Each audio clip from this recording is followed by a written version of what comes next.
Good evening, everyone. Uh, my patient, 42-year-old male, Hindu by religion, resident of Virar, Mumbai, clerk by occupation, married since last 12 years, came with chief complaint of difficulty in passing urine since last 3 months, history of incomplete evacuation of urine since last 2 months, history of increased frequency of urine since last 2 months. My patient was apparently all right 3 months back when he developed difficulty in passing urine, which was incidental in onset, gradually progressive in nature. Patient was initially used to strain to void completely, but since last 2 months, patient having sensation of incomplete evacuation of urine and has increasing frequency of urination. Initially, he used to pass 6 to 7 times a day, but now he passed about 10 to 12 days, uh, 10 to 12 times a day. So Rohan, with this chief complaint, what comes in your mind? Sir, he is most probably having either bladder outlet obstruction or having underactive detrusor, because he is having difficulty in passing urine. What is the age of patient? 42 years. So what bladder outlet obstruction you are suspecting? He probably he might be having BPH. Although the age is very less, but he might be having BPH, but it will come later in my differential diagnosis, sir. So that should be very late, na? See, Yes, sir, Rohan, because there are two different aspects. One is a bladder outlet obstruction, and second is outlet obstruction. So, what you think? What is the differential diagnosis? You are suspecting bladder outlet obstruction or outlet obstruction, urinary outlet obstruction. Urinary outlet obstruction, sir. My differential diagnosis. Yeah. So he is a Hindu or he is Muslim? He is Hindu, sir. So, what are the probability of outlet obstruction? Yes. First will be the phimosis. Second will be urethral calculi. Third will be stricture urethra. how common will be the phimosis at this age? Tell us according to the probability. Okay. In your practice, how many patients you have seen, like, having such problem, and what are the diagnoses? That is what Dr. Jitya wants to know. Okay. Most probably my first diagnosis will be urethral calculi, followed by stricture urethra. Rohan, what is his complaint? Just enlist the complaint. He is having difficulty in passing urine since last 3 months. Okay. So incomplete sense of incomplete voiding since last 2 months. Urethral stone since 3 months.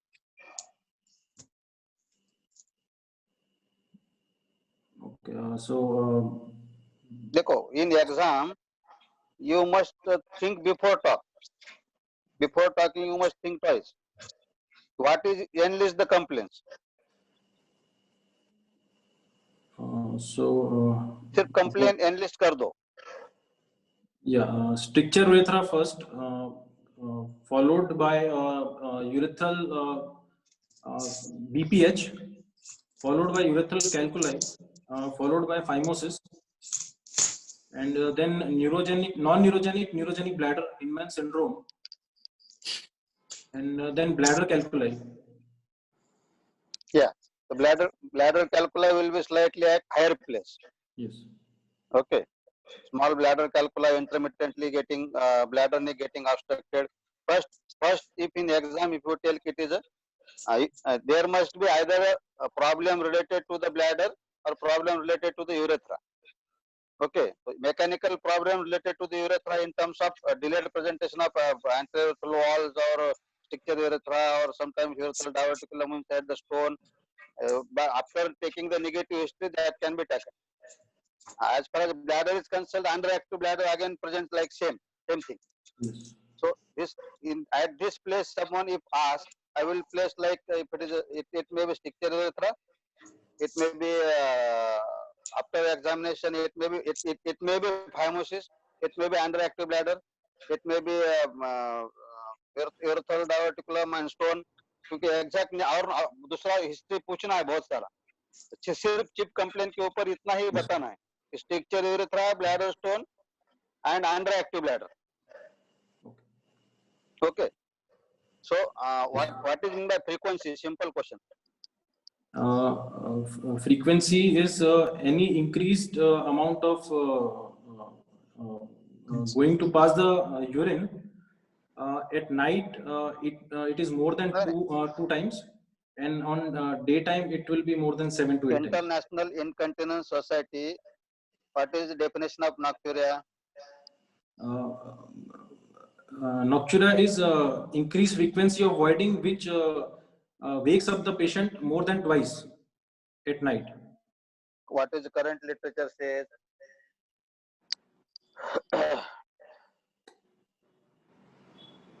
Don't know, sir. So awaking once also it is called as nocturia. One. And as far as frequency is concerned, daytime more than 8 times is frequency.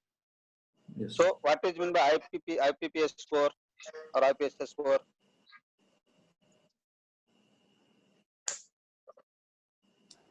International Prostate Symptom Score.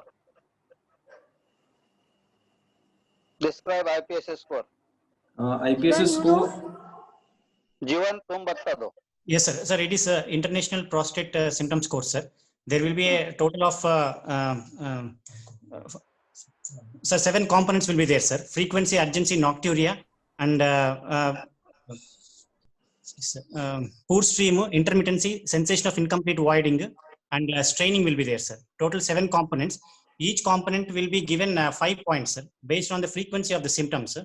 So if the patient is having less than once in one times per week, sir, that is one will be there, sir, and less than half the times it will be 2 will be there, and half the times it will be 3, and more than half the times it will be 4 points, and if it is more than I mean if the symptoms are present all the time, it is given as 0.5, sir. So a total of 35 points will be there. After that it is graded according to the severity score. 1 to 7 is considered mild, and 8 to 19 is considered moderate, and 20 to 35 is considered as severe score, sir. So is this any other symptom score is important along with IPSS score? AUS score, sir. The quality of life will also be included in that, sir. Okay. So any role of bothersome index? Sir? Bothersome index. Bothersome index is that's what, sir. It is the quality of life indicates how it will the symptoms have affected the patient's life, sir. So it will help us to know about the. That is more important than IPSS score. Yes, sir. Suppose मैं office worker हूँ, मेरे बाजू में toilet available है, तो मैं दिन में 10 बार गया तो मुझे कुछ फर्क नहीं पड़ता है. Yes, sir. ठीक है ना, लेकिन मैं वही अगर पुलिस हूँ या फिर जज हूँ तो 10 बार नहीं जा सकता हूँ. So that is Yes, hampering the quality of life. Yes, sir. Correct है ना? Yes, sir. So bothersome index is very important over the IPSS score. Here the symptoms were mixed, or what type of symptoms they are he has? Sir, previous slide, can I see? So patient is having difficulty in stream. Which type of Obstructive symptoms. Patient? Obstructive symptoms are more, sir. But frequency is also there, which is one of the features of storage symptoms. Again, that obstructive and irritative symptoms, that terminology is absolute. Okay, sir. So either you should tell it is storage symptoms or voiding symptoms. Yes. Okay. Yes, sir. So, Rohan, go ahead. What negative history you want to ask with this chip complaint? Sir, I want to ask whether any history of trauma is there or not in the previously, and any history of instrumentation or prolonged hospitalization or catheterization in the past. I want to ask, sir. And I want to know whether any history of pain during the micturition is there, and any history of hematuria is there. And I want to know any previous history of surgeries to the spine or history of trauma which resulted in spine surgeries. Also, I want to know retractability of the propuse, sir. That will be checked during the examination. Yes. But you can ask also. Do you want to ask the history of catheterization. Yes, sir. Catheterization. Yes, sir. Prolonged catheterization and instrumentation. Any previous history of urological surgeries? Do you Any want previous to history of ask stones? history of passage of stones in the past? Yes, sir. Stones. Yes, sir. Lithuria. Ivan, I want to Sir. ask you one question. Sir. How will you elicit the history of retracting foreskin? Sir. Retracting foreskin. Sir, How will difficulty ask in introitus, sir. Recent difficulty in introitus can indicate the significance, sir. Anything else you can ask? Anything else you can ask? Discharge from the meatus and this one swelling at the level of the prepuce. I mean, swelling of the prepuce. Okay. The best way of asking is whether he is cleaning his glands. Yes, You sir. can say they call it flower also, that part. He is able to, clean it every day. Yes. And is he cleaning or not? That is Do very you important. want to ask history of recurrent epididymal arthritis in the past? Yes, sir. Because if Suggestive of, I mean. outlet obstruction is there, the chances of epididymoarthritis will be high, sir. So I'll ask about the pain in the scrotum, sir, or any history of dysuria or all those things, sir, to rule out infections also.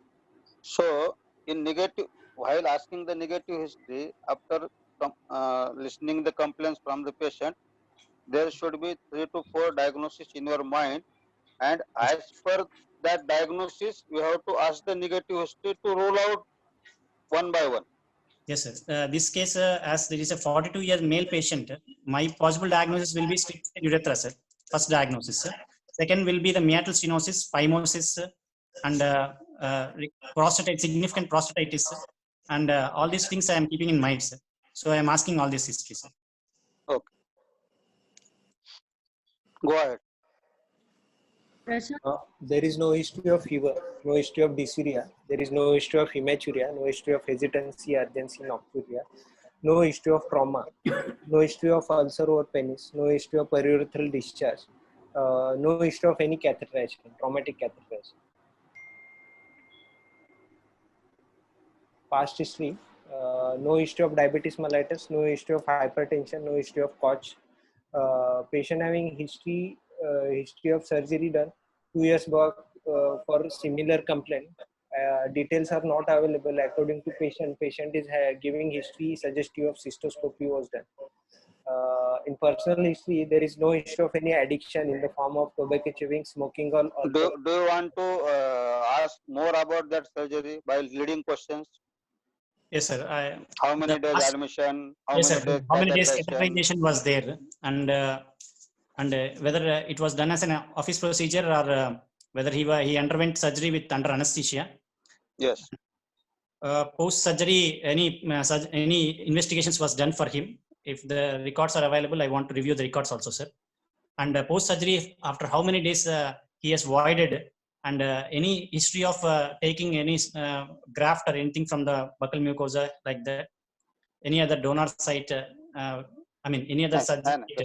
Surgery is endoscopic, so endoscopic graft prosthesis is very rarely done nowadays. Open surgery hai to pata chalta hai.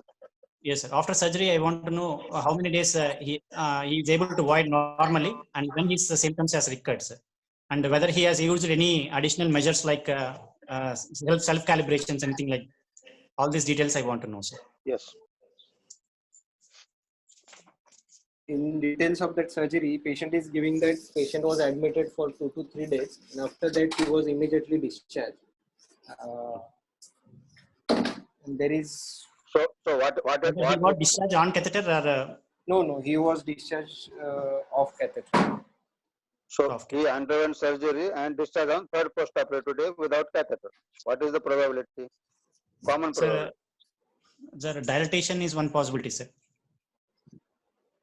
Or meatal stenosis, anything diagnosis, or phimosis circumcision can be one possibility, or EAU can be one possibility, sir. Endoscopic procedure, EAU, why 3 days admission?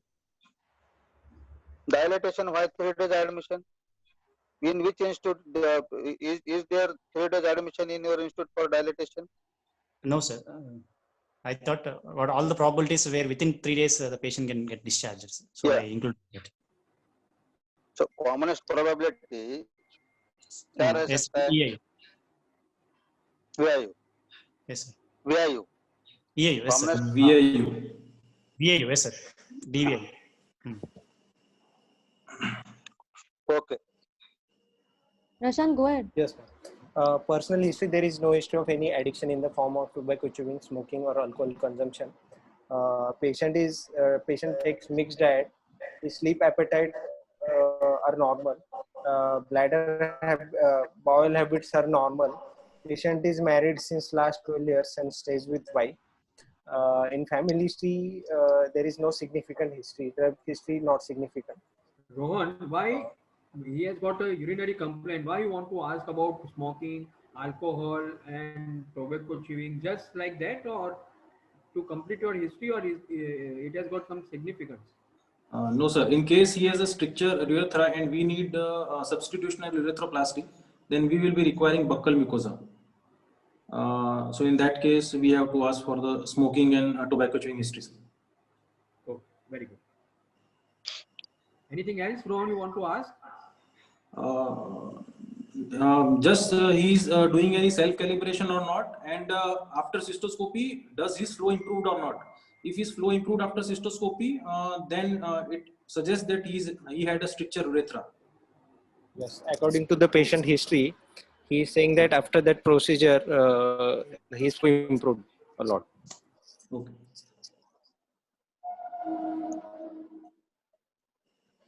General examination. Patient is averagely built, average nourished, conscious, cooperative, Kornofsky score is 100%, temperature normal, pulse is 90 per minute, blood pressure in right arm supine position is 130 by 80 mm of Hg, respiratory rate is 20 per minute, no pallor, icterus, clubbing, cyanosis, lymphadenopathy or edema. General examination, genital examination. So, 1 minute, Rohan, you tell us what are the things you will like to know in Genital genital examination. In genital examination, I would first like to know about the status of the prepuce. Prepuce, I will like to know its retractability. Then glans, I will look for the BXO changes. Then I would like to palpate the penile urethra, see if there is the degree of spongiofibrosis. After that, I would like to examine for orchitis or epidermorchitis. After that, I would like to examine perineal inspection. And after that, urethral discharge I will also see meanwhile. And on DRE examination, I would like to rule out prostatitis, tenderness in prostatitis, and I would like to grade the prostate. Most probably it will be grade 1, but I would like to check the prostatitis if there is any prostatic abscess or any tenderness on DRE. Even you want to add anything? On grading of the prostate, grade 1 is finger is going above the prostate easily and only allowing one finger on the lateral sulcus.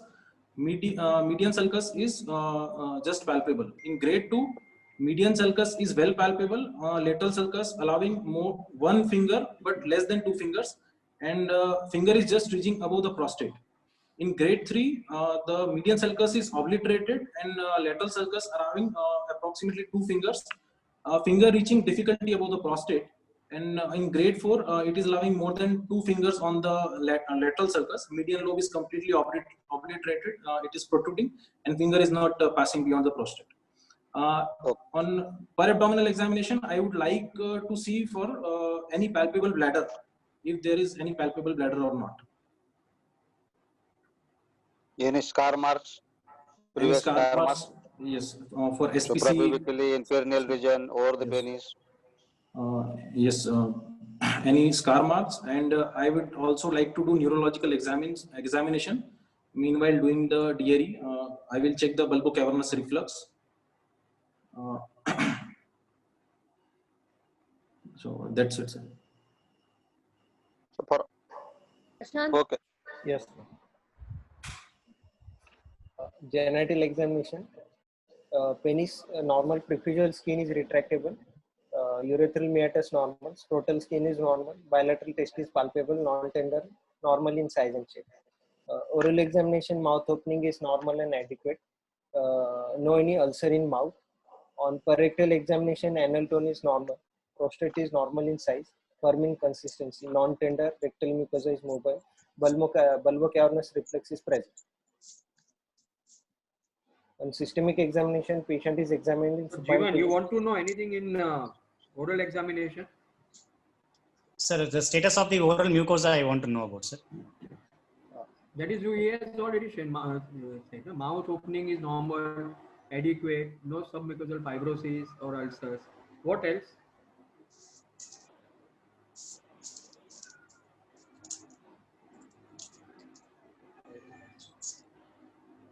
So denture status, sir. Any history Yeah. of loose tooth is there or not, sir? Your infected tooth. Yes, sir. Good. Gita sir, you want to add anything? No, sir. Okay, go ahead. Systemic examination, patient is examined in supine position. Per abdomen examination, inspection of the shape is normal. Inspection of the abdomen is normal. Umbilicus is centrally placed. No scar sinuses over the abdomen. On palpation, abdomen is soft. Non-tender, there is no palpable mass in abdomen. Kidneys are not palatable, and bladder is not palpable. And respiratory system, air entry is bilaterally equal. CNS conscious, cooperative, oriented. CVS S1 S2 hurt.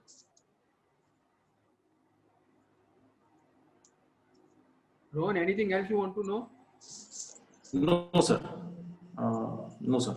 Nothing. Your one of the diagnosis is hypocontactile detrusor. So, Now, in neurological examination, there is no palpable distended bladder on palpation. So, I want to know, do you want to interested in doing the focal neurological assessment or no? If you are suspecting one of the diagnosis as a hypocontactile bladder, focal neurological examination. Jivan. Sir, in this case, I'm not thinking about underdetrusor of bladder, sir. No, Because no. he has no history of. I am not asking in this case. He is suspecting. If suppose you are suspecting one of the Yes, sir. differential diagnosis is Yes, sir. In such hypocontactile cases- bladder, Yes, then yes, sir. In such cases, we are doing the DRE and bulbocavernous reflex, sir, which is already done in this case. It is intact, sir. So I am not going to examine subject again, sir. Perineal sensations are also intact here, sir. yes. So that 2-3 findings are only a focal neurological examination. Anal tone, perineal sensation, and bulbocavernous Bulbocavernous reflexes. reflex. When told in one go, that is called as focal neurological examination. Yes, sir. Rohan, what are Yes, the complications of outlet obstruction? complication. Yeah, tell me. Prostatitis. Complication, Then I'm talking. Okay. uh, Okay, sir. Prostatitis. Prostatitis, urethral diverticulum, bladder stones. Then upper tract dilatation. So, upper tract dilatation causing what? Hydronephrosis and raise in the creatinine.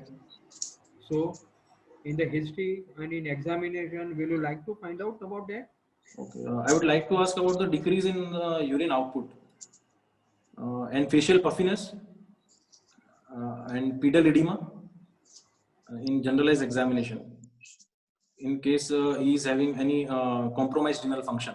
So, both of you have missed this point about chronic kidney disease history as well as in examination. Yes. Correct, Jivan? Yes, yes, sir. Yes, So, yes. whenever you come across such outlet obstruction case, always see, earlier also we have discussed, okay, the normal history you are going to ask, and then history related to complication also. So, Yes. sir is asked what are the complication of the outlet obstruction. So it can be recurrent urinary urethral discharge. It can be recurrent TI. It can be recurrent epididymoarthritis. It can be chronic prostatitis. It can be perineal periurethral abscesses. It can be urethral diverticulum. It can be spontaneous urethral fistulas. It can be water can perineum. It can be Horner's gangrene. It can be urethral cancer. So you at least you should must know 5, 6 in one go. Yes. Yes, sir. So at the end of examination, do you want to change your sequence of diagnosis, Rohan? Yes, sir. Because Jivan has told primary first diagnosis as stricture one. Yes, sir. My diagnosis will be stricture urethra, sir. Here, how will you differentiate between stricture and stricture disease?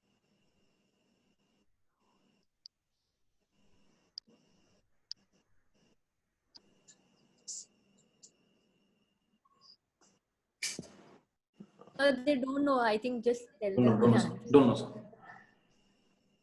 So stricture is a short segmental focal narrowing of the urethra, very short segmental, and it usually it is a post-traumatic. Okay, and stricture disease is a part of the majority of the urethra is involved by the part as a part of some pathology, like lichen sclerosis. Okay, stricture and stricture disease are two different things. If it is a post-traumatic and very short segmental, it is a stricture. And if it is a part of some inflammation, infection, some disease, then it is stricture disease. Yes, sir. So, as far as assessment of the spongiofibrosis, you have told clinical examination by palpating the urethra. What are the other ways of assessing the spongiofibrosis? Sir, with the help of ultrasound, we can assess it, sir. So, sonourethroplasty. Sir. Sonourethroplasty and Any other way? sonoelastography, sir. Sonoelastography. And MRI can be useful to can be used to assess it. Yeah, so sonourethroplasty and MRI is another two ways for assessment of the spongiofibrosis. Yes. Okay, go ahead. Go ahead. Sir, How will you go ahead? Sir, in this case, I would have asked for one uroflowmetry, sir, and one urine routine. Along with that, I would have asked for one ultrasound to see for upper tract changes and other associated pathologies, sir. And also, I would like to know about the post-void residual urine in this case, sir. Pre and post-void residual urine. Yes. Yes. So, bata do. Prashant, Urine routine ultrasound of this and patient. ultrasound. Prashant, show the labs first. Okay. These are the blood investigations. HB is 10.4 gram %. PLC is 12,000. Serum sodium is 130 milliequivalent per liter. Potassium is 3.4. Serum creatinine is 4.40. INR is 1.12. Serum PAC is 1.18. Urine routine microscopy suggests you have pus cells of 100 to 120 per hypophil, with and there is granular cast seen in urine routine microscopy. There is no red blood cells in urine. A urine culture suggestive of no growth. Yes, Jivan, tell me what you now What is analyze your after interpretation? this investigation. What is your analysis? Sir, the patient looks like rise of creatinine is there, sir. That it may be secondary to the chronic kidney disease in this case. However, hemoglobin is normal, sir. So it may Which other thing is supporting chronic kidney disease? granular casts are seen, sir. Very good. That is one. And second, However, hemoglobin is not anemic. That is one thing contrasting this CKD. why 10.4? 10.4 hemoglobin is normal. Up to 11 in case of Indian males. I mean, 12 in case of males and 11 in case of females is normal, sir. But not so severe with the creatinine of 4.4. However, here pus cells are there without growth in the urine culture, sir. What are the results that urine culture is there is no growth seen? The tuberculosis is one reason, sir. The commonest?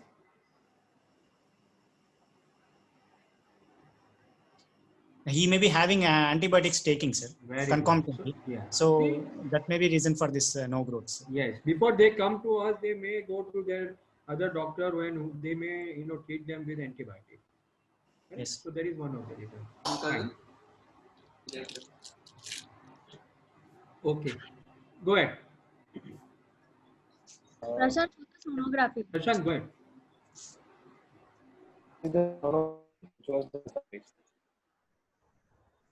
Hello.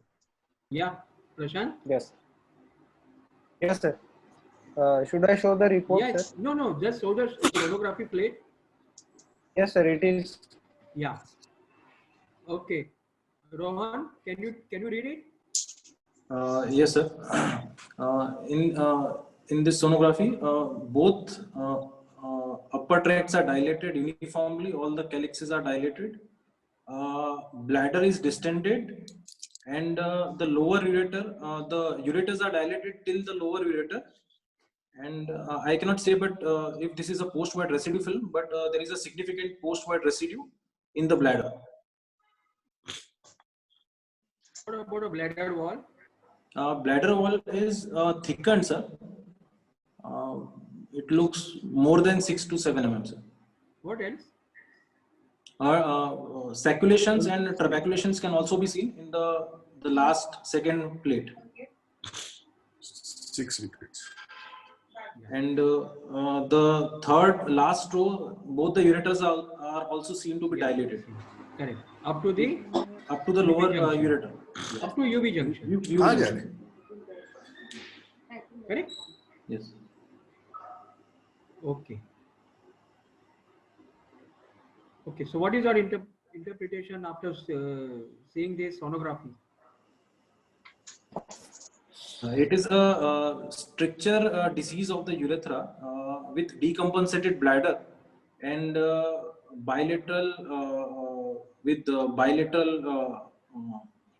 hydroureter nephrosis and with raised creatinine. So seems to be a very long-term phenomenon. Long-standing. Long-standing. See, you have to use the right word also. Sometimes, because Chronic. if you don't use the right word, it may give you a wrong impression. Jivan, you want to add anything? Sir, yes, sir. It's a chronic outlet obstruction, sir, which upper tract changes are there, as was said, but the images are not quite so good, sir. I want that the echogenicity of the kidney in relation to the liver. I am not able to elicit, sir, with the films to comment on the. Sir. But can you see the parenchyma? Sir, images I am not able to appreciate.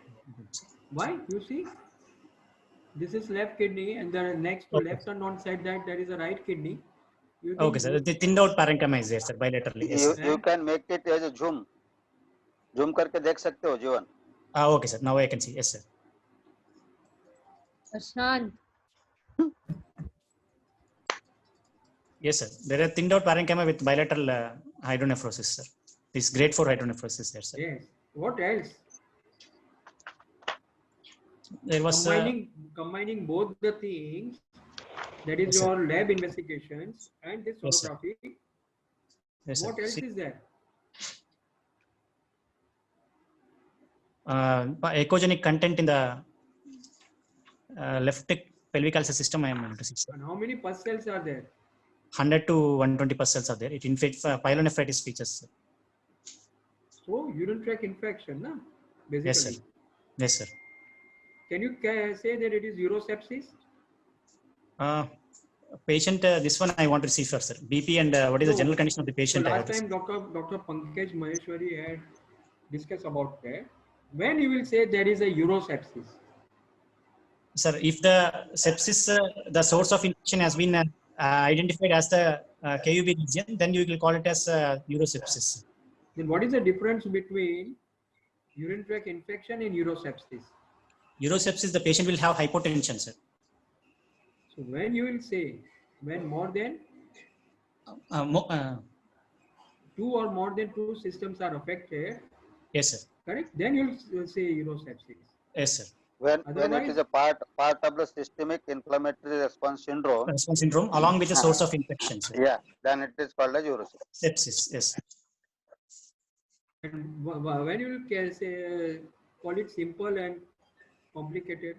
So in case of infection happening in case of anatomically abnormal kidneys or in case of outlet obstruction, all these features, sir, In such cases, it is known as complicated UTI, sir. Whereas in normal kidneys, normal appearing KUB regions, then we call it as uncomplicated UTIs. Rohan, can you just elaborate on that? Yes, sir. Urosepsis and UTI, sir. Complicated and uncomplicated. Complicated occurs secondary to any primary disease or also having any comorbid conditions or any abnormal anatomy of kidney. But simple UTI, simple urosepsis is generally having normal kidneys without any primary factor. Suppose the patient has undergone PCNL and now he develops severe urinary tract infection. What you will call it?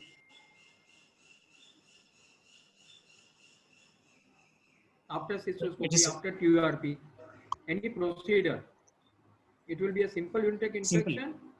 Sir, it's a simple UTI, sir. Usually in case of anatomical, functional and immunosuppressant cases only, we'll call it as complicated UTIs.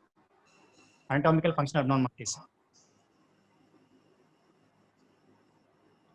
Then we just find it out. Huh? Yes, sir. After instrumentation. Okay? Okay. Yeah. Okay, go ahead. So what else you like to do, Ron? In this case, I would first like to divert the urinary tract. I would not like to do RGU in this case or any dye study. I would better like to do suprapubic SPC. I would like to do, sir, in this case. What is the post-void? How much is the post-void residue? Sir, post-void is 280 ml. Out of? Sir, 330 is pre-void, sir, and post-void is 280 ml. So, Rohan, your plan is to divert the tract by doing the suprapubic catheter. Yes, sir. Purpose of diversion 1, 2, 3. To normalize the serum creatinine. Secondary, to control the infection. And meanwhile, it may also help in future for surgical purpose. Like we can do MCU from that. And if in any intervention like passing a boogie or Higrooves dilator, then it can be helpful.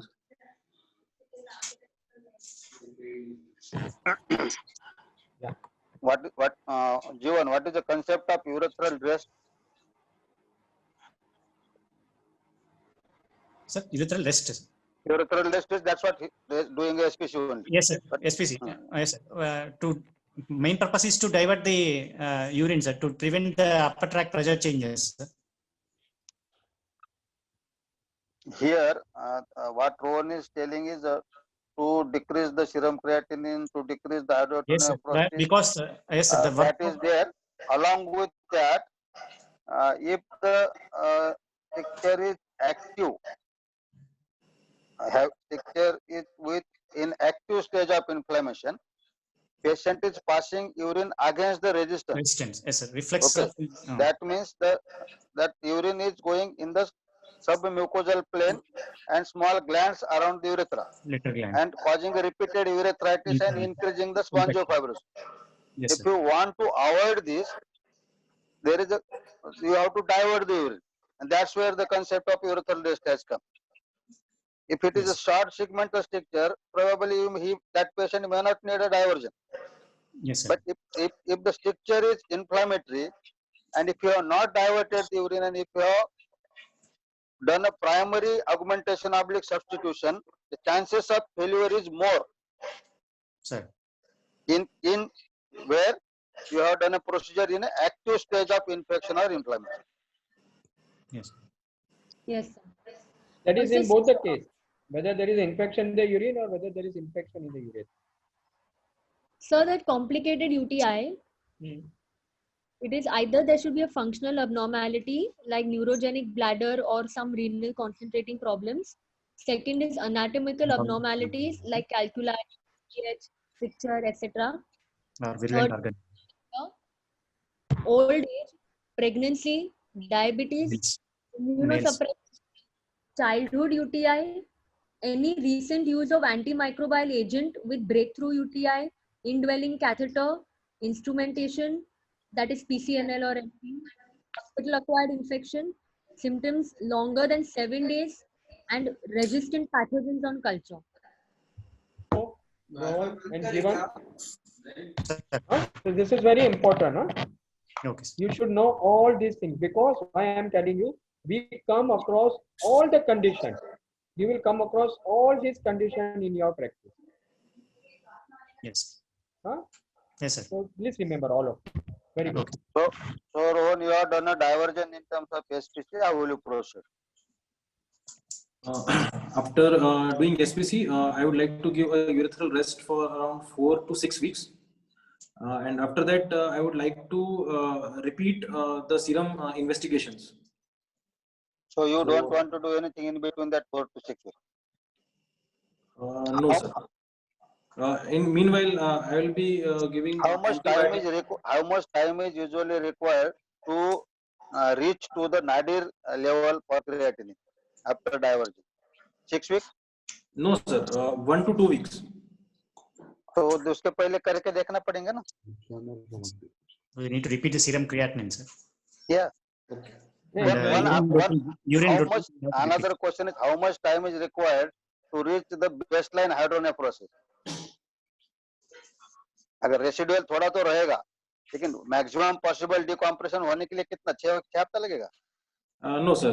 It will reach within 3 to 4 days, sir. Within 1 week, it will reach. So before discharge, you must repeat once, na? the ultrasound. Yes. At least one ultrasound and one serum creatinine electrolyte, because it is a bilateral hydronephrosis. Patient may have post-obstructive diuresis. Patient may have hyponatremia. So that all things you have to tell in exam. Yeah, I have done a SPC and there is a gross bilateral hydronephrosis, sudden decompression. Patient may have a post-obstructive diuresis. I have to check the serum electrolyte in post-operative period. I have to check the serum creatinine periodically. When the 2 to 3 reports came as the same, then it is called as a neither the creatinine level, and at that level I have to plan for the discharge and call for इतने week के बाद में मैं उसको बुलाऊं. Rohan, actually this patient, suppose if he has got calculus infected. Yes, sir. So in between you will not like to do any other investigation? I would like to do X-ray pelvis in this case to rule out any urethral stone. Sir, usually when we keep the SPC and if we call back again, sir, at that time we will do an X-ray KUB, sir, just to rule out or an ultrasound, just to rule out any presence of any vesical calculus, sir. Even if it is not done, intraoperatively we will do, up and downogram, sir, just to rule out any vesical calculus that is present in this one, sir. I agree. So now what we did, what I am going to show you is what we have done. So yes, then you will tell me whether it was done properly or it was a wrong decision. Okay, bye. Prashant, show them. Sir, we have done RGU. Is it the immediate period or whether we went after the? Can you see the suprapubic? No, sir. I mean, after giving some antibiotics for a few days. It was done after given. So what Rohan is telling is 6 weeks. That is Tanvi, for the patient where there is no derangement of the serum creatinine. Okay. When you want to give a urethral rest in a normal urethral disease, in such situation we have to wait for 6 weeks and go for RGU, MCU or VCUG and RGU. Here, before 6 weeks, we have to do investigation because his serum creatinine is deranged. Okay. Hello, sir. Yeah. Tanvi, Oswal sir ko le liya? Yes, sir. He's unmuted only. Okay. Good. So, Gita sir, you are telling something. Now, according to you in exam, whether they should say Sir, what Rohan has told, SPC is okay in exam. After SPC, if this patient doesn't have renal derangement and bilateral hydronephrosis, then what Rohan is telling is also okay. After 6 weeks, he will call back and go for the radiological investigation. But in this patient, there is a renal derangement and bilateral hydronephrosis. So in between, he has to call and he has to reassess periodically till that both get resolved or both get reached to the baseline level. After 6 weeks, again, radiological investigation in terms of the micturating urethrogram or voiding cystourethrogram and RGU should be RUG. Now it is RUG, not RGU. Yes. So, Jeevan, tell me whether we have done a right thing or a wrong thing. Bindas, tell me whatever it is. Sir, I would have not done first in this stage RUG, sir. I would have first divert the urine and let the infection everything get settled, sir. Because again the chances of introducing infection into the system will be there, sir. So I would have not done this one, sir. Very good. Oswal ji, आपको कुछ add करना है उसमें? Sir, I agree with the finding that you should have done SPC first and not done this dye study before SPC.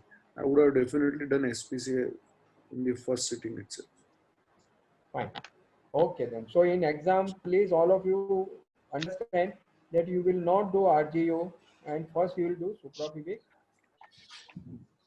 Okay? Yes. Fine. Now this fellow was very fat. Very fat. He is about almost, I think, he is very fat. He is about 95 kilo. Okay. And the bladder was difficult to palpate. So how will you do suprapubic? And the ultrasound guidance we can do, sir. Or open this one we can do, sir. Cystotomy. Before that, you like to do something? Sir, aspiration we can see, sir. But he is, as you can see, he is only 220 cc. Yes, sir. I will give a Lasix. I mean, in this case, he's a CKD patient. So. But he is making about almost 2 liters of urine every day. Then I will give Lasix and IV fluids. Yeah, so first say that, no? As you said very rightly.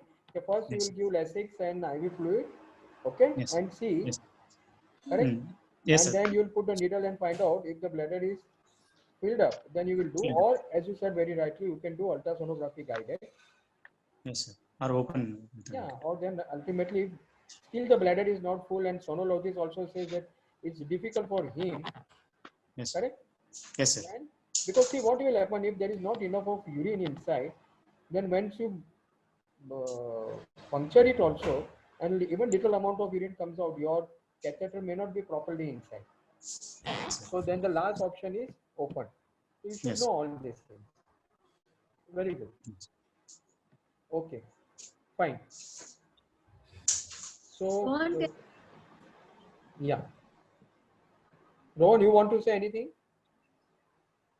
No, sir. Fine. Can you read this RGU on the screen? Can you read this X-ray? Yes, sir. This is retrograde ureterography of urethra with the hub at the distal urethra, and penile urethra is normal. First of all, tell us what is the procedure, how it is done, whether it is this position is proper or it is not proper. Now this can be stricture, maybe secondary to bony fracture also. Sir, first I would have asked for one scout film, sir, in AP film to see for the abnormalities of the bones and any soft tissue abnormalities I can assess, sir. Second thing is, then I will place the patient in a right lateral oblique position with the pelvis tilted 45 degrees with that of the flat of the table. Also, I will ask the patient to flex the knee and the hip, sir, so that the thigh will be at around 90 degrees with the rest of the body, sir. And I will use in this case it has been used hub, sir, but I would have used one catheter to avoid my hand in the field. 8 French catheter, which is placed at the navicular fossa and is being injected with 1 cc of distilled water, and so that it can snugly fit it there. And I would have used urographene of 76%, which is diluted in 1:1 ratio, and I would have injected it slowly to see for the filling of the urethra, sir, with a little traction at the catheter so that the penile urethra will be stretched and bulbar urethra can be appreciated well. And I would have injected the dye at a slow rate to see for the distensibility of the urethra. If the external sphincter is so tight and it is not allowing the dye to go, I will use a little pressure so that the dye will reach the bladder, sir. So suppose if you want to use this adapter, then how will you do it so that your finger doesn't come in your way? I will put a tape onto that thing, sir. Gauze piece. Yes. And keep, sir. Where you will put it? At the level of glands, sir. At the level of glands or at where? Sulcus? Where? Coronal sulcus. Coronal sulcus. Very good. That is the number one. Do you think this position is proper? No, sir. The hip doesn't look. It is intervening. The urethra should not be seen over the bones, sir. The bones has to be away from the urethra so that we can appreciate any abnormalities, sir. So here both the urethra and the bone are being overlapped. Yes. How will you confirm the exact position as given or not radiologically? The angulation of the this one, sir, hip and only one, when there is only one obturator foramina is seen. Yes, sir. Obturator foramen. Yes, sir. Then it is exact position. No, so sir. What is correct position? Bolo. Right lateral oblique. Correct position. Right lateral oblique with pelvis tilted 45 degrees with that of the flat of the table, sir. And thigh and knee flexed. The thigh should be at around 90 degrees with that of the rest of the body, sir. Okay. And penis is placed onto the right thigh, sir. Okay. Which is a little stretched to make it straight enough. So the urethra is why want to stretch? Because the urethral can be, I mean, pendulous. I mean, because of the laxity of the urethra, the curvatures can be mimic that of the strictures. And also to appreciate the bulbar urethra properly, we want it to be stretched, sir. So to flatten the mucosal folds and to assess and to strengthen the penoscrotal angle. Yes, sir. Okay. So these are the two reasons. There should be moderate stretch while doing the RUG. Yes. So when you will do it from the left side?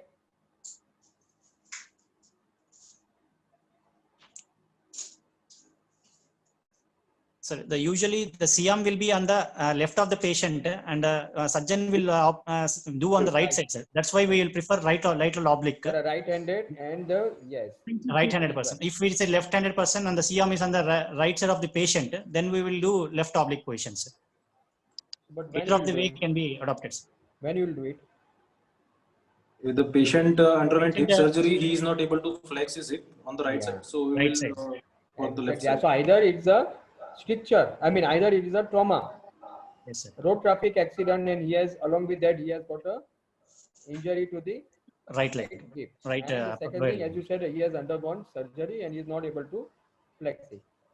Okay, so please remember this. Fine. So can it be a pseudo stricture? In this film, can it be a pseudo stricture? Yes, sir. Because it's not being projected, we can't able to say for sure. Now, what is meant by pseudo stricture? Due to inflammation and edema of the mucosa. Edema of the mucosal folds. Narrow. So for answering these questions, you must know the component of the bulbospongiosum muscle. Spongiosum muscle contraction can be resulting in. Yeah. So ventral indentation of the bulbar. This is a ventrum. Compressor nude, sir. Yeah. Compressor muscular nude. Yes. Ventral indentation of the bulbar urethra. It may be due to the constructions or spasm of the components of the bulbospongiosum muscle. Yes. To rule out that, we have to do MCOG. Yes. If it is seen only in the RUG, then it is pseudo stricture. Yes, sir. But if it is seen on both, that is RUG and VCUG, then it is definitely stricture. Yes, sir. Yes, sir. What is in the Moorman's ring? So Moorman's ring or Kopp's collar is the congenital stricture, sir. It is secondary to the urethral membrane, persistence of the urethral membranes. And where it is? Congenital stricture, sir. It is at the level of the bulbar urethra. BM junction, sir. Proximal bulbar urethra. Mostly it is congenital. And it is due to the incomplete dissolution of the urogenital membrane. Yes, sir. What is by autourethropy? Sir, autourethropy, we will ask the patient himself to inject the dye, sir, instead of, so that the radiation operator will not get radiation exposure. Also, it will give less discomfort to the patient, sir. That is called as autourethropy, sir. Okay. So Rohan, So yeah. how will you classification of stricture, Rohan?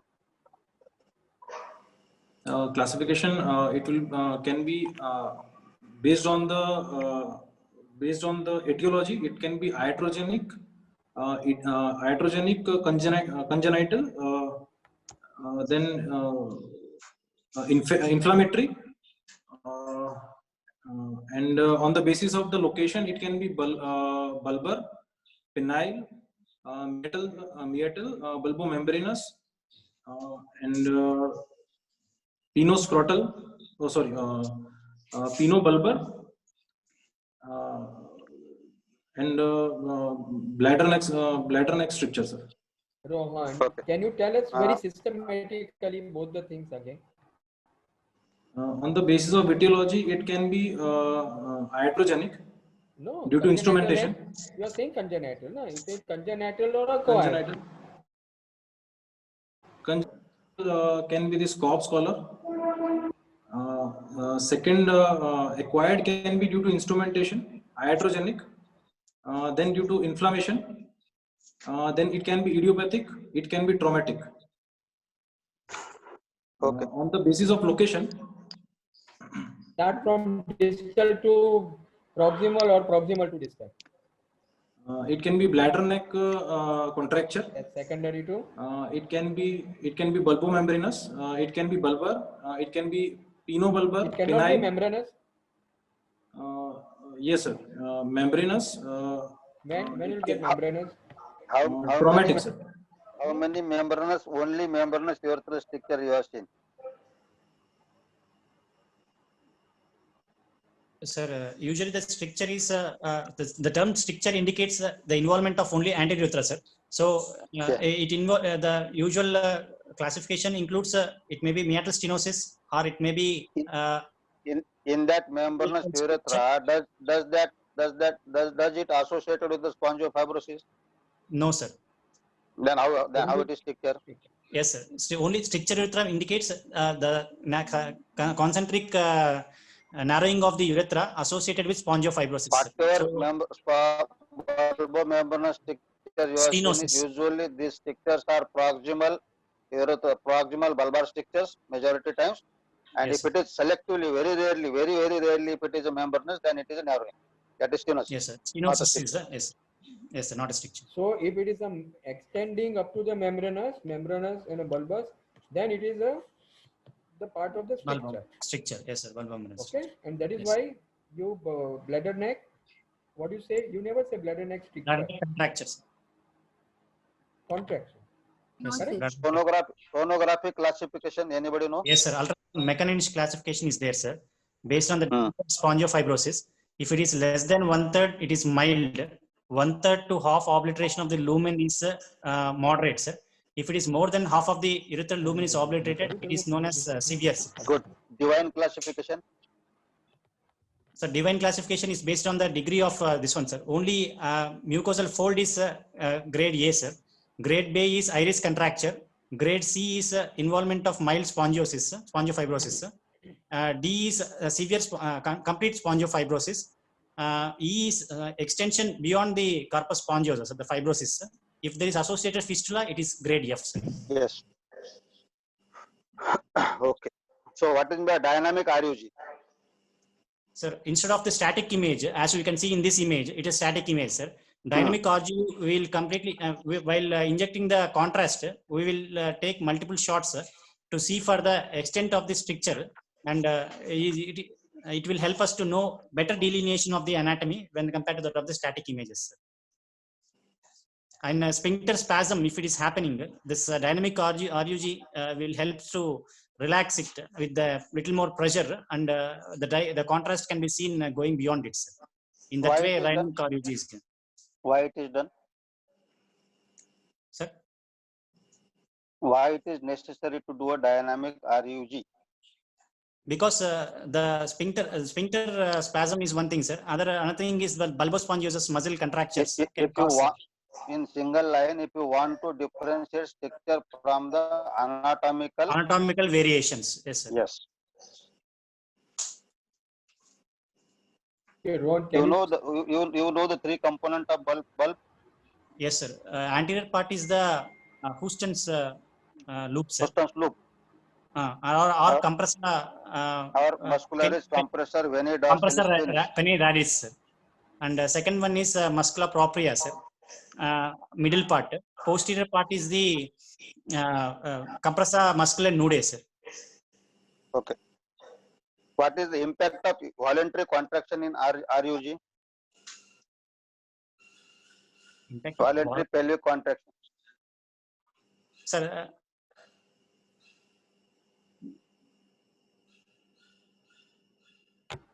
One, no, no. don't know. No. Rohan, you know. No, sir. So it is elongation of the membranous urethra and Yes, indentation of the proximal bulbar urethra. Yes, sir.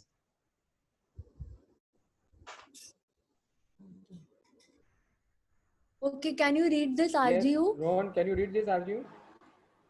Here, penile urethra up to the penoscrotal junction appears to be normal.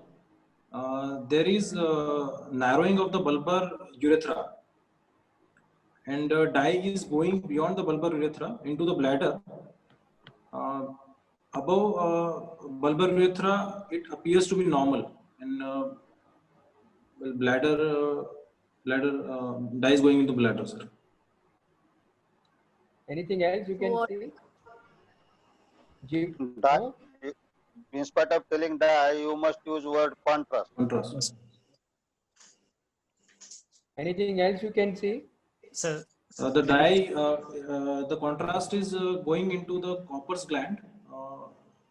That Ducts. can be seen at the bulbar region. Intravasation, right? No It is going extravasation. into It is normal. Intravasation. It is Intravasation. where it is going? It is going into the Copper's ducts of the glands. Copper's glands, sir. Copper's gland, sir. Ducts of the Copper's glands. Does It it is called as intravasation? no, sir. It is normal. Normal, sir. Yeah. So intravasation should be parallel to the length of the urethra, and it should be inside which structure? Then Vascular. it is called as intravasation. Vascular and vascular Yeah. structure. Venous structure. Yes. Then it is called as intravasation. Why you are not saying that this is a venous? Because this contrast is terminating at the level of membranous urethra, sir. It is not going. So what will beyond happen it. in venous? It is at the location. It is posteriorly located, and it is located at the region of the Copper's gland duct, sir. And Yes. there is no enhancement of the other structures, sir, soft tissue structures, which is common in case of venous. This one, sir. And Intravasation. usually intravascations or venous intravascations were parallel in parallel line to the Yes. urethral lumen. Lumen, yes. And also in when it goes into the vein, what will happen? You can see the Enhancement of the corpus cavernous. and no internal iliacs and all also. No, it will go. Yes. Yes. Then second is the tortuosity of that vein. So you'll Yes. be able to see it very clearly. Okay. So here- anything else? Anything else you can see? Can you Sir, talk about the extravasation is also. Yeah. If there is a extravasation of the dye is, contrast is also seen, sir. At the bulbar urethral level. No, can you tell intravasation? Can intravasation happen in this patient? So what are the causes of venous intravasation? Sir, increased, forceful injection of the contrast against the stricture will cause this intravasation, sir. Intravasation of the dye. And another two causes were contrast allergy and active infection. Active infection. Yes, sir. Rohan, what is the status of this bladder? Bladder dyes contrast is going into the bladder, and maybe we can see the right urethra dye. Rohan, my Yes. answer in exam is I cannot comment on I cannot comment posterior on that. line bladder. Because it's a RUG, the If it is amount of RUG, contrast reaching the bladder is less. So we can't baseline comment information, exactly. what I what I can comment is the contrast is reaching or going inside the bladder, and probably that irregular wall of the bladder may be due to mucosal fold. So we cannot comment on the bladder. So that's why here the VCUG is needed. Why? What is the role of VCUG? To assess the posterior urethra, sir. And to say the bladder status, sir. Yes. Whether associated diverticular trabeculations, something we can be seen, sir. So Rohan, if you see such a field and you are knowing that it is a stricture urethra, will you like to do MCU or voiding urethrograph? When you are able to see the posterior urethra, still you want to do it? Yes, sir. I would like to delineate the proximal level of the stricture. Why? You are able to see it here, no? But still, I would like to see the bladder neck opening on voiding, and how you will become wise?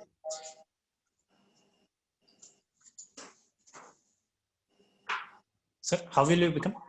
Sorry, how sir. will you become wise by doing one extra procedure?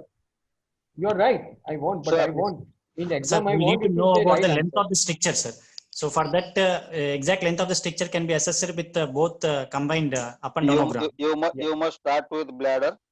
Yes, Start sir. with the all bladder pathologies, blood mucosal problems, diverticulations, Calculations okay, can be stones, all the bladder related things are well seen, and posterior bladder related things are well seen on the VCUG. VCUG. By Yes, doing only RUG, contrast is reaching inside the bladder, that is true. But the proximal extent of the stricture segment, we cannot comment. Okay, to yes. assess the exact length of the stricture length, you have to do a combined study, that is VCUG and RUG. So what are the other ways of assessing the urethral length? Sir, we can do one urethroscopy, sir. If the lower one is with the help of 6 French scope, if the lumen is sufficient enough to allow it. I am asking only the methods. Only is up and down scope. What you are describing is up and down scope. In other way. Any other way to see for the posterior urethra, sir? How will you assess the length of the stricture? One is VCUG and yes, RUG. Another yes, is up and down scopy. Another yes, any other way? Yes, sir. Ultrasonography can be useful to see for sonoelastography. And sorry, sono ultrasound urethropy. But usually it is for the bulbar urethra. Sir, sir. Sonourethropy is usually for the bulbar or penile urethra. Yes, sir. For anterior urethra, yes, sir. So any other way? Bougigram can be done, sir. Any other way? MRI, sir. Yes. Nowadays, for assessing the exact gap in terms of the post-traumatic urethral injuries, as well as in the inflammatory stricture, if you do MRI, that is T1 and T2 both weighted images using the gadolinium contrast, you can judge the exact length of the stricture. So what are the indication of MRI in the stricture? So in case of associated pelvic fracture urethral diffraction defects, we will go ahead with the MRI, sir, to see for the extent of fibrosis associated with it. And if there is extensive spongiofibrosis we are anticipating, in such cases also we can go with the MRI, sir. Otherwise, in general practice, usually MRI is not so advocated, sir. I mean, so not used. Indication for MRI is complex pelvic fracture urethral injury. Yes, sir. Pelvic fracture urethral injury, it is PFUI. Yes, sir. Okay, to know the alignment of the both ends. And to see for the associated fibrosis. their relation to the surrounding structures, importantly rectum, Yes, and one can judge the need of pubectomy by doing the MRI. yes, sir. So that gapometry index and all things we will discuss in, we will see in the post-traumatic pictures. We will stop here. So now, why there are back pressure changes? Rohan, The patient has what do you been, mean by it is decompensated bladder. So patient is voiding, it is not a decompensated pressure, and the patient is voiding with high pressures against the resistance. So what will chronically. happen? Yes, sir. So what will happen? So Whenever there is it will, it will the reflux of the urine and So what are the causes of reflux? Whenever there is outlet obstruction, the bladder will, detrusor will try to overcome the resistance with the increased pressures. Even whenever the intravesical pressure is high enough, when compared to that of the urethral pressure, there will be refluxing of the urine is happening into the ureters. That is one. Second, VUJ is because of the associated infection, the ureter peristalsis will be altered, sir. In such cases, the chances of reflux will be high. in this What is case, the there are effect of- multiple. Yeah. There are multiple diverticulas which are Yeah. weakening the ureteric orifice. So Alteration in the collagen level. So what will happen? There are two things can happen. No? Either that ureteric orifice will become it will remain inside the diverticulum, or there may be paraureteric diverticulum which will cause a reflux. Anything else than reflux also can give rise to upper tract. Apart from VUJ, because of thickening of the bladder wall, VUJ obstruction can cause, sir, resulting in upper tract so there changes. can be obstructive as well as a reflexive. No? Reflexive, yes. In the reflux, you have got two reasons, correct? Yes, sir. So when you are doing micturating ureterogram, We'll see for the reflex. you have to look for that. Correct? Reflex. Yes, sir. Okay. Prashant, can you show any other film? Yes, sir.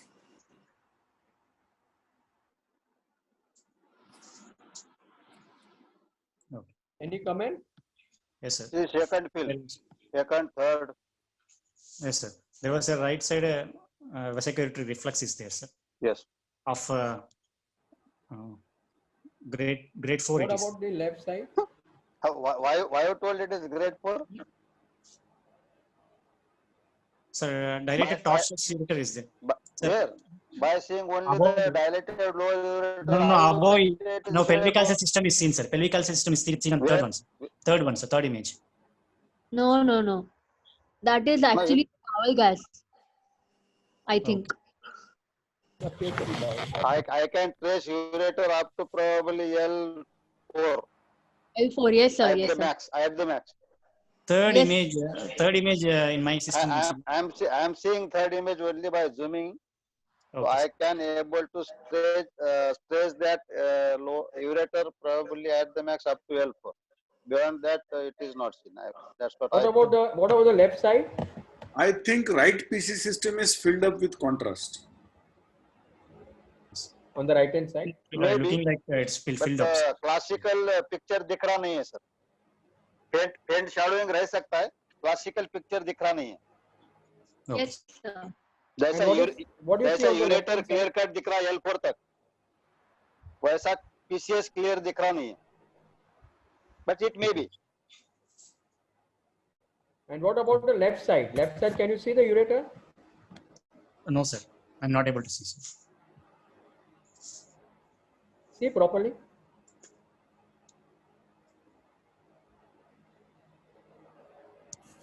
Maybe. Just because the preparation is not very good. Yes, I'm not able to comment, sir. Sorry. Yeah. So better in exam try to say it like a high grade reflux Yes, sir. to avoid the contradiction with examiner. Yes, sir. Okay. Can we? Prashant, show. Yes, sir. So What is the- you want to do VCUG in this case? Yes, sir. Sir, We need to know whether it is All high volume reconstructive centers, it is a protocol to do a VCUG and RGV in all the cases. Yes. Sir, किया है क्या? Sir, it is not done, sir. No, it is Okay. not. Okay. So these are the, see why we are keeping all these things, that you should know in exam what you should say. Yes, sir. Prashant, show the. Hello. हाँ, प्रशांत आगे बताओ. Yes, sir. What is the report? You have got a report? Sir, we don't have the report, sir. Okay. Because when they are seeing dynamically, they may be able to know more about this. Okay. So what do you like to do now? Sir, One more question. If same thing, same structure segment is present in the posterior urethra, that is in the prostatic urethra post-traumatic, what it is called as? sir, sorry, sir. My net got dis. Can you please repeat the question, sir? Yeah. Same luminal narrowing which is seen in the bulbar urethra on RUG, if it is seen in the posterior urethra, Yes. and if the patient had trauma, history of trauma, what it is called as? Sir, pelvic fracture urethral injury, sir. Pelvic Or fracture distraction. urethral injury. Or distraction defect. So PFUDD and PFUI, what is difference? Sir, previously they used to tell PFUDD, sir. There, however, to incorporate type 1, that is only stretching of the urethra, now the terminology has been changed into PFUI, sir. So PFUI includes PFUDD plus stretch injury. Stretch injuries, yes, sir. Yeah, that's what. That is called as stretch injury. What Yes. I am asking is. Okay. So how will you proceed? Sir, Now I let will us Okay. talk that don't go only on this case. Now, for example, you have done supra PV, and after that you have done this urethrosa. Okay, RUG is done after supra PV. okay. So we have done a supra PV. Okay, sir. So we have to know about the length of the stricture and location of the stricture and associated corpus spongiofibrosis we need to evaluate, sir. Depending on that, the management varies, sir. Usually, in this case, it looks like bulbar urethral stricture. So I would have gone with the first one, scopy, to see for intraoperatively in the same setting to assess the lumen size and extent of the stricture, sir. Okay, bye. By Prashant, you have got photographs? Sir, we don't have actually cystoscopy. How will you do cystoscopy? Sir, with the 6 French ureteroscope, I'll take, sir. I mean, Okay. I will see for the lumen size, sir. So preoperative urethral assessment with the help of ureteroscope is very important. Yes, sir. To know about the what location to and know. length of the stricture, sir. Anything more? And see for the posterior urethral status, sir. Anything more? Bladder associated vesical calculi, anything is there or not, we can see, sir. Anything more? Quality of mucosa, sir. Yeah, The color of the mucosa. that's what I am expecting the answer, because the mucosa should be pink. Yes, It sir. should In not, normal pink. Yes. and you should consider if it is white or gray, Gray then color. it should be considered inside the urethral stricture length only. Yes. Okay. Yes. So how will you measure the stricture length? With the ureteric catheter, we can measure, sir. In the RUG, we can see with the help of usually DICOM images will be there. The pre-given scale will be there, sir. With that, we can measure it, sir. Which scale? Radiometric scale will be there, sir, and the DICOM images. So Any other reference point? Inferior pubic ramus length will be around 2 centimeters, sir. So Length, depending, width will be yes, sir. Sorry, pubic ramus width is 2 centimeters. 2 centimeters. So depending on that, we can see, sir, the length of the stricture. Okay.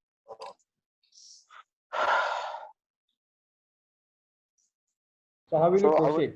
Consider Yes. this as a, you describe this picture, how long it is, and Yes, what sir. will be your management for this particular Now, thing. sir, if it is less than 6, I mean, if the lumen size is more than 6 French, then I would have gone with augmentation erythroplasty, sir, using buccal mucosal graft, using how- dorsal how- onlay how- technique, sir.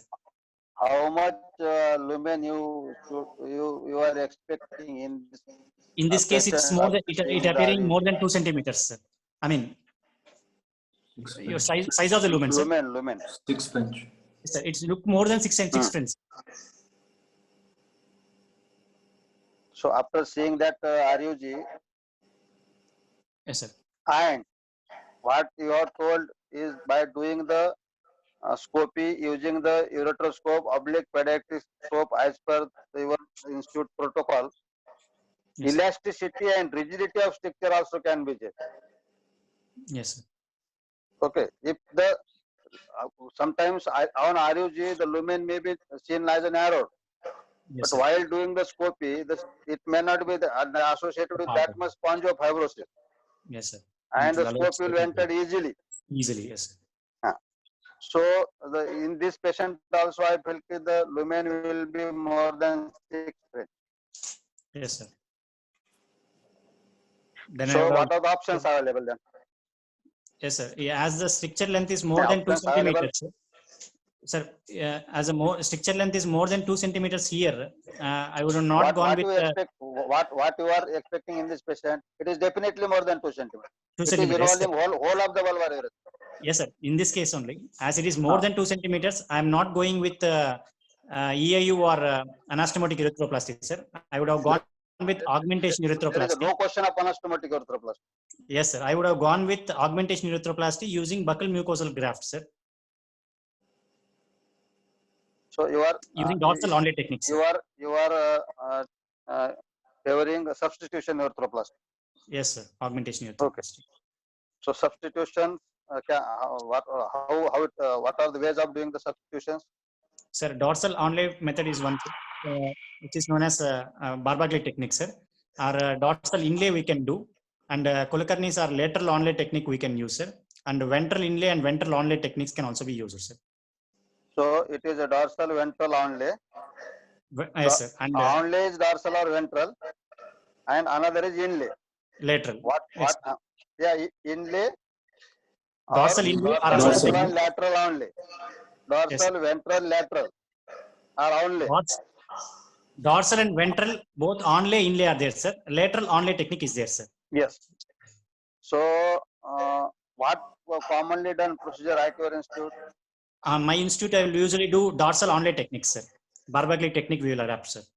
So, what are the typical indications for doing the ventral only?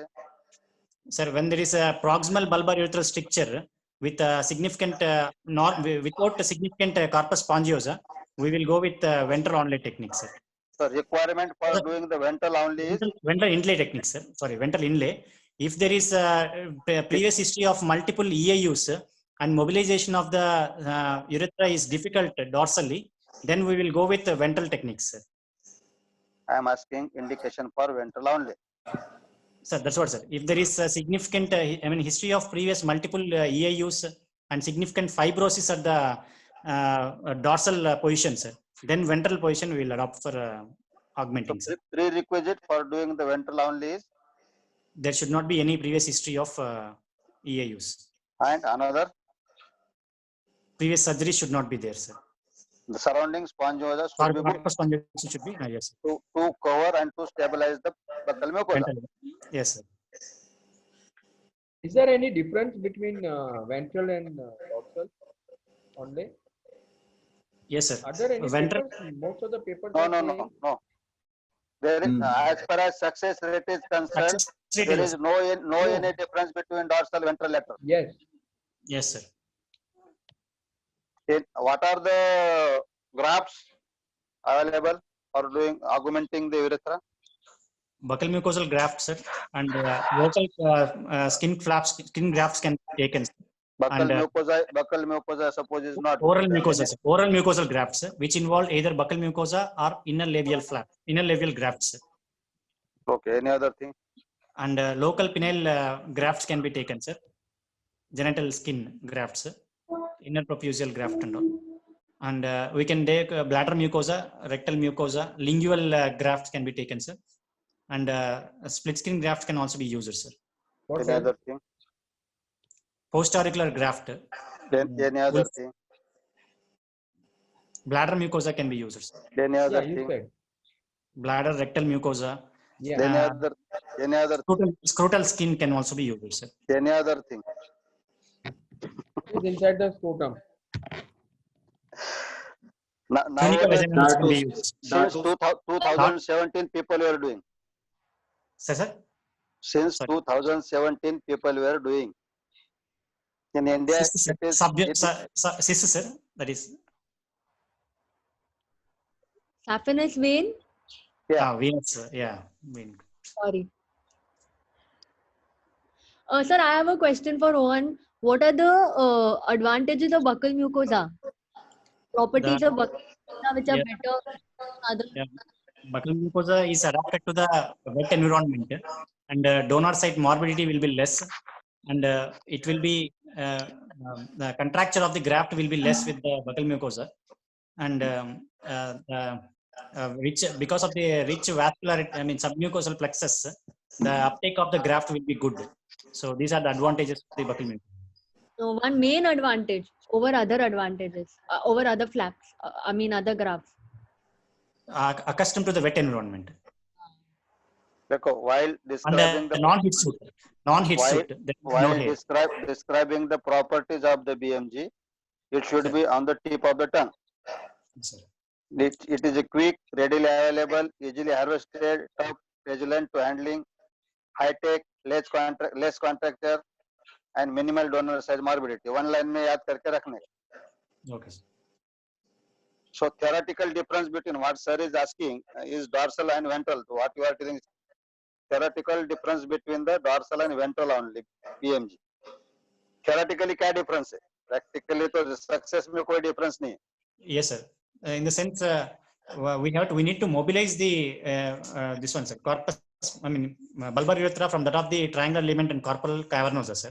In case of dorsal technique, whereas in this ventral techniques, we need not mobilize. I will give parameter. You will tell as per the blood loss. Blood loss will be more in case of ventral one, sir, because we are opening the corpus muscle. Saculations. Saculations will be more in case of ventral because of the less tissue to support the graft, sir. Stricture rate, restricture rate. Restricture rate, both are almost same, sir. Post-wire dribbling. Post-wire dribbling, more in ventral. More, sir. Ventral more in ventral. Urethral dissection. Sir? Urethral dissection more in case of dorsal. Dorsal more, sir. Yes. And technically easier. Which is technically easier? Ventral. Good. So these are the theoretical differences between the dorsal and ventral. Success rate? Both are almost 83%. How much it is? 83 to 85%. Sir. 90%, above 90% first time. Yeah. How will you harvest BMG? Shall I answer? Okay. Yeah. Yes, sir. It should be taken. Chance to Rohan. Yeah, it should be taken 1 centimeter posterior from the this opening, oral mucocutaneous junction, 4 into 5 centimeter. First, we should mark the opening of the Stenson's duct, and with the methylene blue, we'll mark 4 into 2.5 centimeter graft, whichever side we are taking. Then we will infiltrate with the saline and adrenaline injection, and after that, we will strip off over the buccinator muscle, and after that we harvest and we will coagulate the buccinator muscle or bleeding with the help of bipolar cautery, and after harvesting we will apply adrenaline 2% solution and lignocaine 2% solution, and keep it in the oral cavity while we are finishing with the procedure. And at the end of procedure, we will check again after removing the gauze. that if there is any bleeding or not. In our institute, we don't prefer to close the incision. G1. Sir, Same procedure. yes, sir. First I will mark it, sir. If I am asking BMG harvest, that Yes, means sir. you should tell like a procedure. Yes, sir. I will see for the length of the stricture, sir, so that I can know the length of the graft to be harvested, and I will mark it. First, I will see for the Stenson's duct, which will be opposite to the second molar teeth, sir, upper molar teeth. So I will come 1 centimeter. Is nasotracheal intubation is necessary? Not always, sir. We can ask the anesthetist to keep an opposite side, and we can harvest from the other things, sir, other buccal mucosa. Second thing is spinal anesthesia. We can do under spinal anesthesia with the local infiltration of the this one also, sir. Which is However, preferred, GA or local? So GA is preferred, sir, because at the spinal anesthesia will cause congestion at the pelvic region. I mean, and it will cause more bleeding. That is one thing, and this is more cumbersome to the patient when we are taking the harvesting the graft, sir. So I will prefer general anesthesia, sir. And aspiration of the secretions will also, blood and all will be there, sir. If length of the graft required is less, yes, sir, one then buccal it mucosa can be done under local anesthesia. And another thing is, if you are expert in taking the BMG, if you the high volume center and regularly the BMG harvest is doing, then it can be possible, but better in exam tell GA only. Yes, sir. Okay, sir. So you must include in your description 1 centimeter away from the mucocutaneous junction and Stenson's duct, and I will it should be minimum of 1.5 centimeters width, sir. Usually, 1.5 centimeters. One side buccal mucosa, how much length, how much graft you will get? Usually up to 6 centimeters, 6 to 7 centimeters we will get, sir, maximum. So 2 into 5 centimeters minimum. Yes, sir. You can get. Yes, sir. After staging, it can be 6-7 centimeters. Yes. What is the contracture rate after applying the buccal mucosa? 20 to 30%, sir. Any other indication for using the BMG in the urology? Yes, sir. For in case of uretroplasty, ureterostomy, we can use ureteral reconstruction, sir. BMG. Ureteric reconstruction. Ureteric stricture. Ureteric strictures. Yes, ureteric stricture. Management of ureteric stricture. Any other way? BMG. Any other indication? Any other indication? What is Bracas procedure? Staged Bracas procedure. Bracas hypospadias, yes, sir. In case of staged hypospadias repair also we can use, sir. Yes. And in case of myotoplasties also we can use it. That metal is under only sticker only. Okay, sir.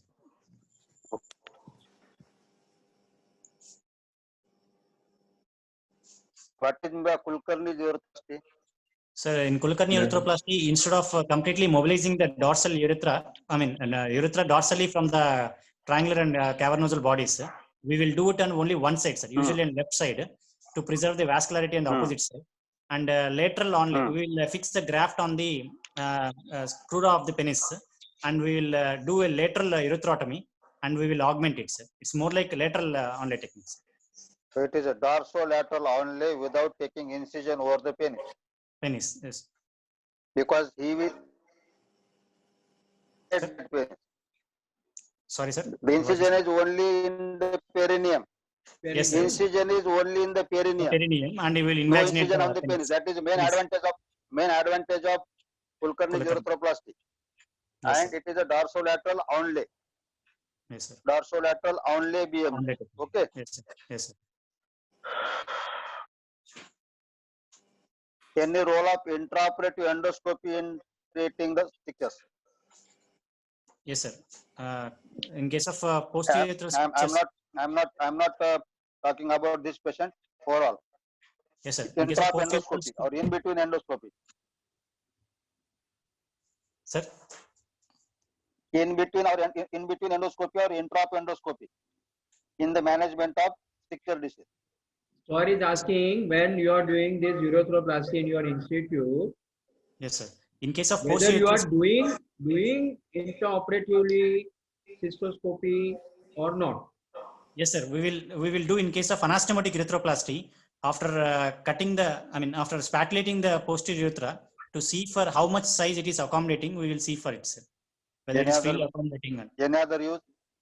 And suppose you are not done, and post-operatively patient is not passing the urine after removal of catheter. Yes, sir. For the anastomotic strictures, we can use this. Why you want to do it? Sir? Why you want to do it? Suppose you are not done the intraoperative endoscopy, and after in post-operative period, patient has not passed the urine. That means because we need to see for the posterior urethra, sir. The anastomosis, we may. So you want to see the right passage. To avoid the false passage. Anastomosis, yes, sir. Okay, because before a patient comes to you, there are chances that he might have undergone many procedures. And he might be having false passages. And what happens? Then the patient cannot. False passage is also communicating at both the with the bladder. To the bladder or to the urethra. Yes. So in that case, you may anastomose with it, and the patient will develop retention. May not pass post. And that, it will get blocked. Okay. Before doing the BMG, methylene blue staining, roll of methylene blue staining. Sir, it will help to enhance the stricture, sir. The stricturous area will be more enhanced with this methylene blue, sir. So to identification of the exact stricture length, if you inject the methylene blue peripherally, the stricture segment will take typically take the methylene blue, and normal will not take. Okay. Yes, sir. Yes, sir. Suppose patient doesn't have SPC and you have done a BMG. So do you want to do SPC? No, sir. Because we will keep the periurethral catheter for 6 weeks. Usually in our protocol is we will keep for 4 weeks, sir. We'll ask the patient to come back. Rohan, yes, sir. If I tell you that I don't want to do suprapubic on this fellow, then I will directly do cystoscopy, pass the guide wire, and I'll pass the catheter over it. Can I do it, or it is the wrong thing? No, it can be done, sir. There is no problem. But in this case, we should keep SPC and why your choice is SPC rather periurethral catheter? Because in this case, sir, bladder is dilated, trabeculated. Bladder is grossly dilated and trabeculated. So after 3 weeks of removal of PUC, we would like to give him a voiding trial. I don't want to compromise the lumen further with the usage of this catheter, sir, which will cause retention of the secretions and increase the chances of. Jivan, I have one question. You want to do only, we want to place only the periurethral catheter and don't want to do a SPC in a patient where you are doing a buccal mucosa urethroplasty for long length urethral stricture. Okay. Yes. Yes, sir. And आप वो periurethral catheter पे भरोसा रख के चलने वाले. Suppose रात को पेशेंट को ब्लॉक हो गया, क्या 2-3 दिन के बाद 2 दिन के बाद में किसी ने निकाल दिया एक्सीडेंटली, क्या करेंगे? I'll do under scopy and small scope. I'll take 6-1 scope, sir, ureteroscope. I'll do this because this will happen. Yes, sir. कभी ना कभी हो सकता है पूरा एक्स्ट्रा ओसेट हो जाता है urine. Yes, sir. What we do is जाके पूरा सुचर लाइन खराब हो जाता है और सब ऑपरेशन का सत्यानाश हो जाता है. Yes, sir. In such case, I'll put an SPC, sir, when the patient is in retention. So SPC can be avoided, but is it to be on safer side? It is better to place the SPC if you want to go to the bed and sleep comfortable. Yes, sir. One get block, another will work. If one is removed by someone, another will work. If it is blocked by SPC, someone is blocked by the blood clots, कहीं ना कहीं से तो आ जाता है, तो अपना जो anastomotic side है उसको तकलीफ नहीं होगा. Yes, sir. That's what I feel. It is better to place the SPC. So what is another but it is not mandatory. SPC is not mandatory. I agree. Okay, but in this case, you like to do suprapubic. Why? Yes, sir. Because I don't want to compromise the lumen further, which will aggravate the So strictures. you put a very small catheter. So recompression of the upper tracts is better with the SPC, sir, when compared to the percussion. What else? And infection can also be reduced. The infected urine going through the periurethral catheter and causing the infection in the lateral gland will be high, sir. So I want to divert it. So another thing is infection. Why Infection. in perurethral catheter infection is more common than suprapubic? Because the gland secretions will be obstructed in case of perurethral catheters, lateral gland secretions, causing retention of the secretions. And that is a urethral. So that is a urethral problem you are talking about. And yeah, sir, tell me. From the perineal infection. No, what about a perurethral catheter versus suprapubic as far as the urinary tract infection is concerned? Sorry, sir, I didn't get you, sir. Sorry, sir. As far as the urinary tract infection is concerned, correct? Like suppose in this patient, perurethral catheter you don't want to put. One reason is because it is going to obstruct the urethral gland. Yes, sir. So that is for the urethra. Yes, sir. But what about urinary tract infection? For bladder infection, urine infection, which is better, suprapubic or perurethral? Suprapubic, sir, because trigonal involvement should not be there, because trigonal involvement will cause the bladder spasms, sir, when we use this. No, for the infection I'm asking you. Suprapubic is better, sir. It gives better drainage. Why? It gives better drainage of this systems. Okay, one is better drainage. So, but why perurethral is not a better drainage?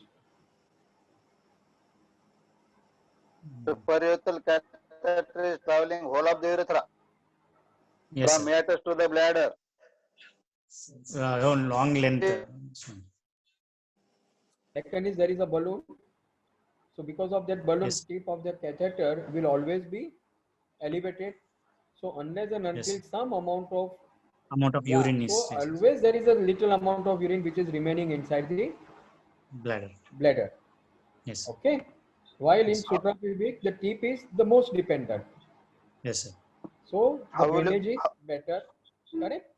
And the infection can be. Second thing is when you are keeping it perurethral, right? So what will happen?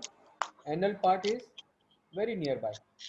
Yes, sir. So perineal organisms can be ascending infection. More. Ascending infection is also more common in perurethral rather than suprapubic. So in this case also again, because patient has got infection, you like to do suprapubic first. Yes. So what is the post-operative follow-up, or how will you, when will you remove the perurethral catheter? You are placing only perurethral catheter. Suppose you are placing SPC and perurethral catheter. So what is the sequence? Sir, first I will remove the perurethral catheter after 3 weeks and see further how the patient is voiding. Do you want to do pericatheter study before removal? Yes, sir. In our institute, we will do pericatheter studies, sir. Is it mandatory? Theoretically, it's not mandatory, sir. But we used to do, sir, because to see how it will help. So to see for any extravasation, anything is there, to see whether the integrity of the anastomosis, sir. If it is integrity is maintained, then we will remove the catheter and we will give a trial with a catheter after blocking the SPC, sir. After 1 week of removal of the catheter, if everything is fine, we will remove the SPC also. However, if there is extravasation seen with the perurethral RUG, then we will keep the catheter for 1 more week, sir, and we will let the anastomosis heal little better. Then we will ask the patient to come back and we will remove the catheter. And after 1 week, we will remove the SPC, sir. How will you follow up this patient? Sir, usually we will ask the patient to come after 3 months, sir, and we will do one uroflowmetry and ultrasound. In the same setting, we will see for the PVRU also, sir. And after 6 months, we will ask the patient to come back. Your follow-up should be with clinical examination. Yes, sir. Clinical examination. IPPS score. I will see for first IPSS score, sir, how the patient is satisfied enough. And I will see the clinical examination wise any induration is there or not, or associated infections, anything happened like epidermolysis persistent is there or not. And Okay. I will assess with OPD wise ultrasound will be there, sir. And I will see for the anything upper tract changes, bladder changes, anything is there or not. If Okay. the patient was creatinine was higher in the, as in this case, and 3 months also I will repeat one RFT, sir. Otherwise, usually I will not repeat. And at 3 months, I will repeat one uroflowmetry and urine routine, just to rule out any associated infection and to see for the flow rate, sir. How much will be the Qmax? It should be more than 15 if it is ml considered as a normal. It should be more than 15 ml per second, sir. Failure we consider if it is less than 12 ml per second, sir. Less than 10. Yes, sir. 10. So what is meant by success of stricture urethra? Success of Success is stricture urethral patient should treatment. be able to avoid, and patient should be satisfactory enough to, his IPSS score should be low enough, sir. And second thing is he should have a Qmax of at least more than 10 ml per second, sir. And there should not be any need for interventions or endourological procedures or self-calibrations, sir. So you must tell the IPSS score should be less than 10 or 12. What? Qmax should be more than 15. If RUG is done, it should be normal. If urine culture is done, it should be sterile. If symptomatic assessment is done, no, there should not be any symptom. If MCUG is done, MCUG should be normal. Okay, sir. So these are after. Then how much duration you want to follow these cases? Sir, usually we'll keep him on lifelong follow-up, sir, because the chances of restenosis will be there. We'll usually ask the patient to come back after every 1 year, sir. After first year of follow-up, if everything is normal, we used to ask the patient after every 1 year to come back till 5 years, sir. After that, usually there will be attrition. 1 year, yearly follow-up for 5 years for anastomotic erythroplasty.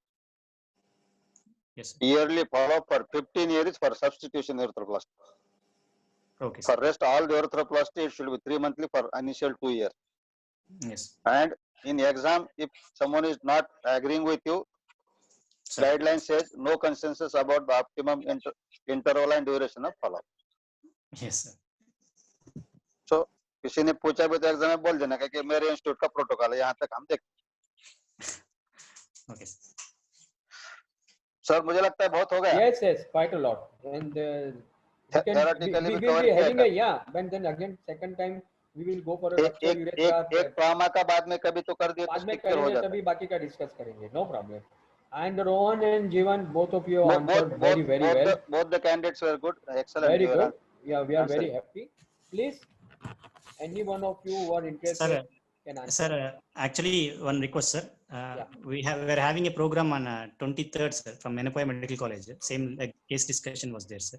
Okay. Topic and date and time I will message in the MUS PG updates. हाँ वो group पे डाल दो, join कर लेंगे सब लोग. Okay, sir. Okay. So there's one question. How to assess fibrosis by retrograde urethrography? Yes, sir. नहीं, assessment of spongiofibrosis on RUG is not too easy. If it can be judged by the amount of luminal narrowing. One. Then if it is a thin stream of contrast is going, the chances of amount of spongiofibrosis is too high. To exactly know the spongiofibrosis, the best way is to do a sonourethroplasty and if not by the MRI. These are the only two diagnostic investigations for assessment of spongiofibrosis.